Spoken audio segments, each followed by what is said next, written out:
Um próton move-se em um campo magnético B meio Tesla na direção x, positiva de x, com uma velocidade 1 vezes 10 a 7 metros por segundo, na direção e no sentido mostrado na figura. Qual é a força magnética F sobre o próton em cada figura? Expresse sua resposta em função de componentes.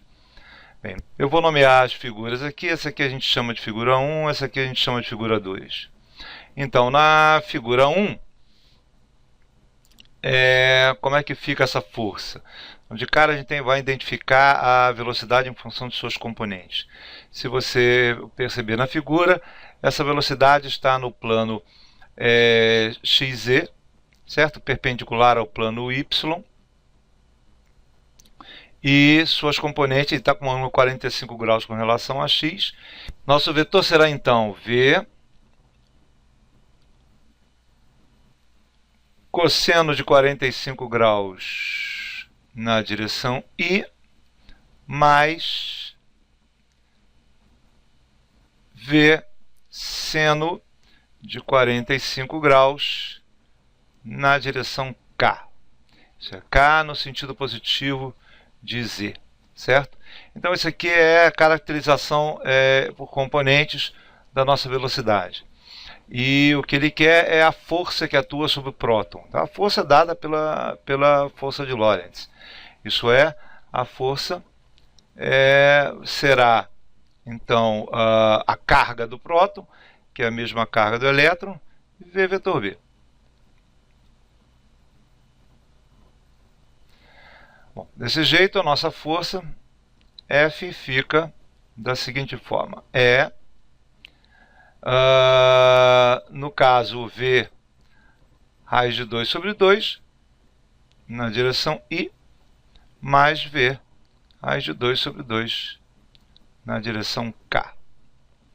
Isso, o produto vetorial com o campo magnético. O nosso campo magnético é dado no texto, é meio Tesla na direção I. Aqui o nosso produto vetorial é distributivo, então fica I vetor I dá zero, certo? E K vetor I, produto vetorial entre K e I, dá, na verdade, o versor J. Então a nossa força fica a carga do elétron, no caso do próton, V raiz de 2 sobre 2, certo?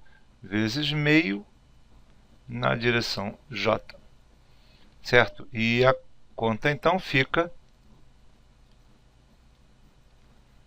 da seguinte forma: 1,6 vezes 10 a menos 19, vezes a velocidade, que é dado 1 vezes 10 a 7, certo? Vezes raiz de 2 sobre 2, vezes meio. Então, essa conta então fica da seguinte forma, e o resultado fica 1,6 vezes meio, dá 0,8, dividido por 2, 0,4, vezes raiz de 2, 0,57. Então fica, nesse caso, 0,57.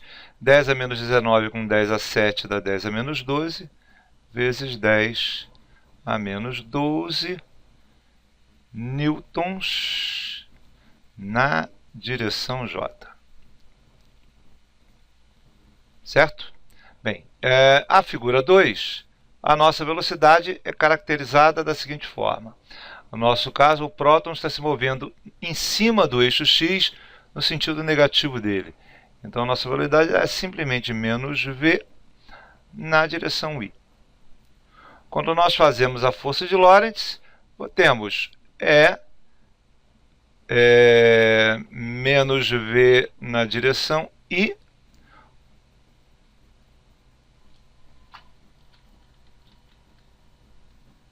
na direção i, produto vetorial com meio Tesla na direção i também. Isso é o produto vetorial dos dois, né? Os dois estão na mesma direção, esse produto vetorial é zero. Então a força sobre o próton na segunda figura é zero. Isso é razoável de se pensar, já que o próton está se movendo na direção da linha de campo. A linha de campo é dado pelo problema somente na direção I, então o vetor campo só tem a direção I em todos os pontos do espaço, e o próton está se movendo nessa direção. Mesmo no sentido contrário, essa força sobre ele é zero. É isso.